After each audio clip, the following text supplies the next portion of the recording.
এই তোমরা কেমন আছো? তোমাদের স্কুলে আসতে অনেক কষ্ট হয় না? রাস্তা নাই যে? তোমরা কি একটা রাস্তা চাও? 18 নং দক্ষিণ কোয়ালিকান্দি সরকারি প্রাথমিক বিদ্যালয়ের সামনে অবস্থান করছি। বিদ্যালয়টির অবস্থান সম্পর্কে বলার জন্য আমি আসলে এই মাইক্রোফোনের সামনে এসেছি। এই বিদ্যালয়ের আশেপাশে কোনো রাস্তা নাই। এই শিশুরা কিভাবে এখানে আসে আমার জানা নাই।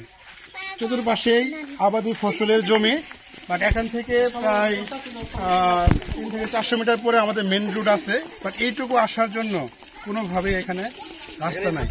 এই ভোগান্তি বর্ষার দিনে, বন্যার দিনে কিভাবে শিক্ষার্থীরা প্রতিষ্ঠানে আসে আমার জানা নাই।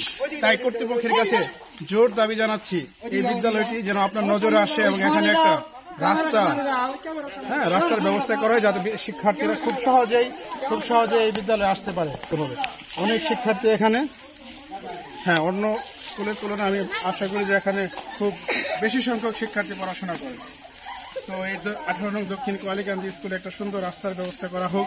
কর্তৃপক্ষের কাছে আমি জোর কথা বলবো 84 নং দক্ষিণ কোয়ালিকান্দি সরকারি প্রাথমিক বিদ্যালয়ের প্রধান শিক্ষক নজরুল ইসলামের সাথে। তিনি এই স্কুলে রাস্তার অভাবে কি রকম ভোগান্তিতে ভুগছে তার মুখে আমরা শুনতে চাই। হ্যালো, আসসালামু আলাইকুম। আমি এস.এম. নজরুল ইসলাম, দক্ষিণ কোয়ালিকান্দি সরকারি প্রাথমিক বিদ্যালয়ের প্রধান শিক্ষক। আমি এই রাস্তার জন্য বহুবার চেষ্টা করছি, কিন্তু এলাকার মানুষ আমাকে রাস্তা দিতেছে না। পোলাভান আসা খুব কষ্ট হইতেছে। এই জন্য পোলাভানের জন্য যে একটা সুন্দরভাবে রাস্তার ব্যবস্থা করা দেওয়া হোক, এই জন্য আমি করজোড়ে অনুরোধ করছি। সরকারের কাছে জোর দাবি জানাচ্ছি এই শিশুদের কণ্ঠস্বর যেন আপনার কাছে পৌঁছায়। এই জন্য আমি সরকারকে খুব করজোড়ে অনুরোধ করবো, এই বাচ্চারা কিভাবে বর্ষা দিনে, বৃষ্টির দিনে বা কদমার্ত দিনে যে এই স্কুলে আসে এটা আমার জানা নাই। তোমাদের অনেক কষ্ট হয়? অনেক কষ্ট হয়। আবাদি জমিগুলো ফসলে পরিপূর্ণ থাকে, তখন আরো বেশি কষ্ট হয়।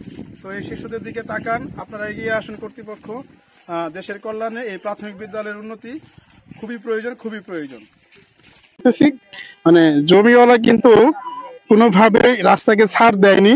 আমার পায়ে মাঝে মধ্যে পিছলে যাচ্ছে, আবার দুই পাশে একটা প্রোটেকশন দেওয়া হয়েছে, যেটা এটার ভিতর দিয়ে শিশুরা যাতায়াত খুবই কষ্টকরী হবে। আপনারা জানেন যে প্রাথমিক বিদ্যালয়ে ট্রাকের শিক্ষার্থী থাকে, প্রথম শ্রেণীর শিক্ষার্থী থাকে। তাদের যাতায়াত ব্যবস্থা ভালো না হলে কিন্তু আসলে এটা খুবই দুর্ভোগের একটা ব্যাপার।